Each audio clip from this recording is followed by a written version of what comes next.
Olá, meu nome é Arnaldo Pieroni Steca Filho, sou graduando do quarto ano de Engenharia Aeronáutica e aluno de C pela Unesp de São João da Boa Vista, e vou apresentar para vocês o trabalho intitulado Estudo de órbitas ao redor de Vênus.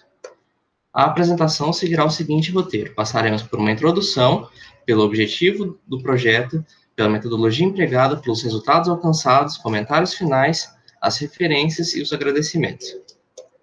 O estudo orbital é importante para o entendimento das trajetórias de veículos espaciais ao redor de corpos celestes. Sua importância também se dá no planejamento e implantação de missões ao espaço. No sistema solar, Vênus foi o primeiro planeta a ser visitado por uma sonda, e desde então, diversas missões obtiveram sucesso na exploração deste planeta. A importância do estudo de Vênus reside no fato de que ele possui enormes semelhanças com a Terra, em massa, tamanho, volume e composição química. Contudo, diferentemente da Terra, Vênus possui uma não esfericidade muito mais significativa. Para o estudo orbital, consideramos o modelo de órbita no espaço, que é caracterizado por 6 parâmetros chamados de parâmetros orbitais, que são o semi-eixo, a excentricidade, a longitude do nodo ascendente, a inclinação, o argumento do periápsis e a anomalia média. Os veículos espaciais são acometidos por diferentes perturbações que modificam sua órbita inicial. As mais significativas são causadas pela não esfericidade do corpo orbitado, pela pressão de radiação, pelo arrasto atmosférico e pela presença do terceiro corpo, que pode ser um satélite natural e o Sol. Dentre os diferentes modelos de órbita, estamos interessados especialmente nas órbitas congeladas, que são aquelas que apresentam a excentricidade e o argumento do periápsis na órbita inicial praticamente constantes ao longo do tempo. Essas órbitas são empregadas em missões de monitoramento, mapeamento e imageamento, uma vez que a altura de veículos espaciais é mantida constante em determinado ponto geográfico do corpo orbitado. Então, o objetivo dessa pesquisa é estudar a estabilidade de veículos espaciais em órbitas congeladas ao redor do planeta Vênus, considerando as perturbações do Sol e da não esfericidade do planeta, utilizando o modelo do problema completo elíptico restrito de 3 corpos. A ideia é encontrar órbitas que sofrem um mínimo de perturbação com relação à órbita inicial do veículo espacial. Para o estudo, é considerado o sistema planetocêntrico, ou seja, Vênus é considerado o centro do modelo. Para encontrar as condições iniciais, são empregadas as equações de órbita congelada para o cálculo da excentricidade e do argumento do periápsis. Como a excentricidade deve ser sempre positiva, o argumento do periápsis poderá assumir valores de 90 ou 270 graus.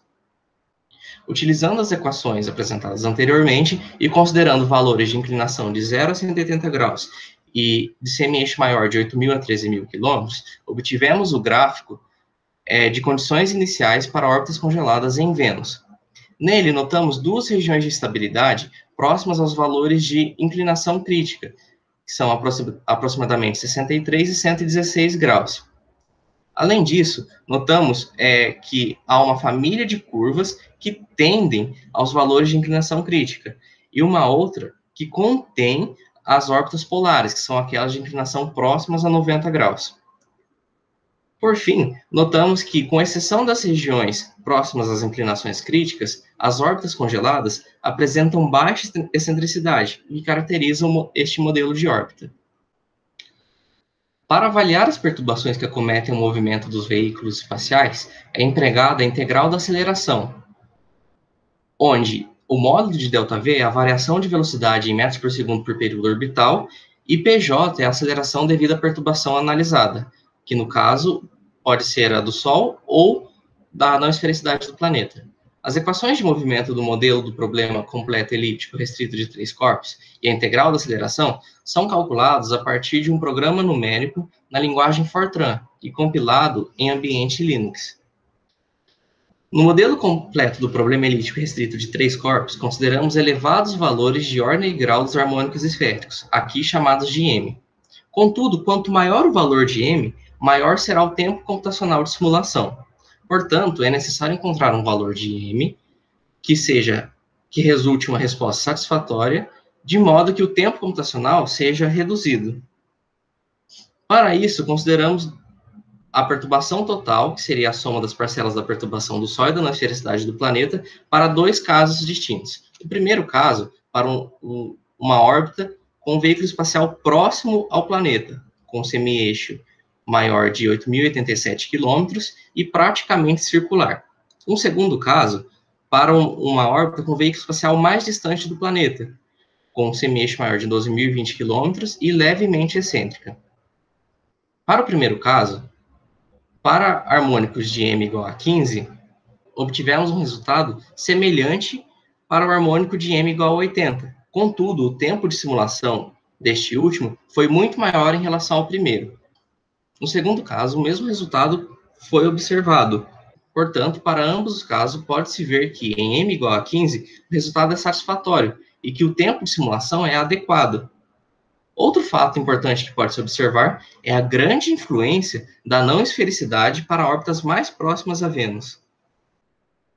Então, considerando harmônicos de ordem e grau 15, para distâncias da superfície do planeta ao veículo de 5.000, 10.000, 15.000 e 20.000 quilômetros, e calculando as condições iniciais pelas equações de órbita congelada para inclinações de 45, 90 e 110 graus, para um período de integração de 30 períodos orbitais de Vênus, notamos que, para a inclinação de 45 graus, a perturbação acumulada para a excentricidade para o argumento do periápice foi menor. Já para as órbitas polares, a perturbação acumulada foi maior. Isso ocorreu para todos os casos analisados, para os 5.000, 10.000, 15.000 e 20.000 quilômetros. É importante ressaltar que, neste caso, a longitude do nó ascendente e a anomalia média inicial foram considerados nulos. Pudemos ver nesse estudo que há uma faixa de condições iniciais próximas aos valores de inclinação crítica que não são adequados à estabilidade do veículo para órbitas congeladas. Para os casos estudados aqui, harmônicos esféricos de ordem e grau 15 são suficientemente adequados. Órbitas iniciais polares não são uma boa opção para manter o veículo estável, já que acarretam uma maior perturbação acumulada. Para veículos em baixa altitude, será necessária uma maior correção da órbita, uma vez que as perturbações causadas pela não-esfericidade do planeta são mais influentes neste caso. Esses são os nossos resultados preliminares, e mais estudos devem ser feitos para obter uma conclusão final. Essas foram as referências utilizadas. Os autores agradecem ao CNPq e à CAPES, e muito obrigado pela sua atenção.